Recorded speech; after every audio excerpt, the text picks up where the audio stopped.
Direct News TV. Lucius Thomas sent off to shouts of, "Best Commissioner Ever." Police personnel mount a guard of honor as their colleagues carry the casket bearing the remains of Lucius Thomas to the hearse. One mourner might have captured the moment accurately: when you see so many retired police personnel attend a man's funeral, he must have been the greatest in his field.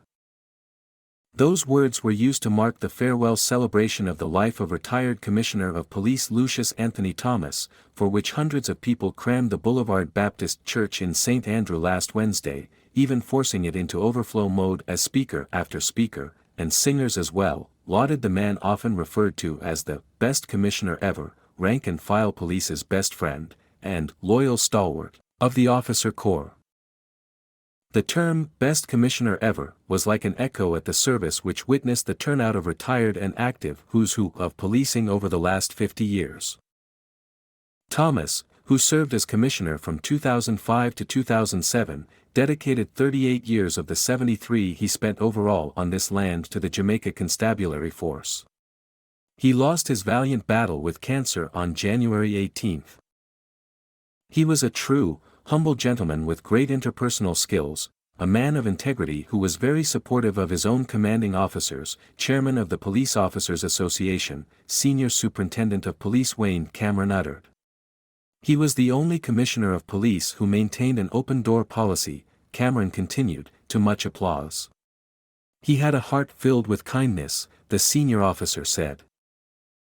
Chairman of the Jamaica Police Federation, Corporal Rohan James described Thomas as a noble and distinguished gentleman who has left a void. Thomas, James said, was a man of intellect and compassion who taught police personnel to respect humility in humanity. He always told us that corruption should never be entertained. Commissioner Thomas did well. He has left a legacy, James said, going on to reveal information from his last visit to an ailing Thomas about some of the things the Federation should fight to achieve. He told me to ensure that we continue the fight for the betterment of the force, and he also wanted us to continue the move for members of the JCF to be protected, given the opportunity to own their own firearms, James went on.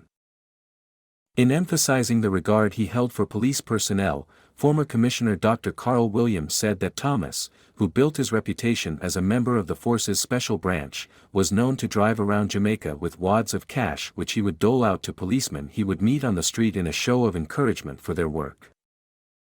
He was so dearly loved, admired, and respected by the men in the JCF, Dr. Williams added. In remembering Thomas, niece Philmar Powell, an inspector of police, told a story of the Murray Mountain-born man as one who passed 10 Jamaica Certificate of Examination subjects in one sitting, and began teaching at his alma mater, Murray Mountain School. His younger siblings were forced to call him Sir even while at home, and that might have inspired Thomas to do higher training in education. He applied for a place in Miko College and was accepted, and on the first day that he was to report to Miko he got up in the morning and told his grandmother that he had dreamt that he had seen his name written, Lucius Thomas, Commissioner of Police. His grandma said, "Son, follow your dream." So he then changed his mind about going to Miko and went straight to Harmon Barracks, passed the police entrance test, and the rest is history. Powell continued, he was a commissioner who defended the rank and file.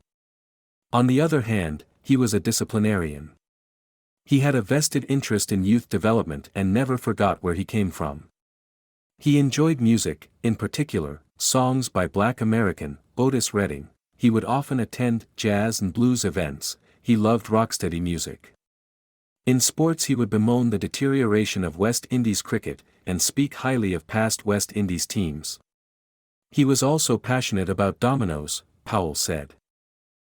Thomas was eulogized by Assistant Commissioner of Police Donovan Graham as a blessing to the JCF and one who opened his door to everyone, including a morning with one Miguel Collins, or Sizzla, who had sought audience with him.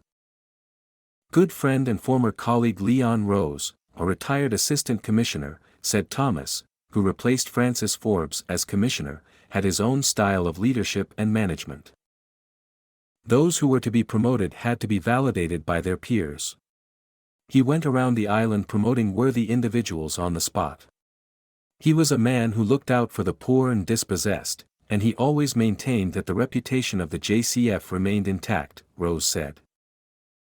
Delivering the homily, the Reverend Devin Dick reminded mourners, who included Police Commissioner Major General Anthony Anderson, who read the first lesson, that life is a mixed bag that has its spills and thrills. He urged those present to affirm the Master of life, as without God's vision we will perish. Thomas's body was interred at Dovecot Memorial Park and Crematory in St. Catherine, which was preceded by a firing of the volleys, a ceremonial gun salute. My name is Kingsley. Please like, share, subscribe and hit that notification bell so you can be the first to be notified whenever we post. You won't regret it.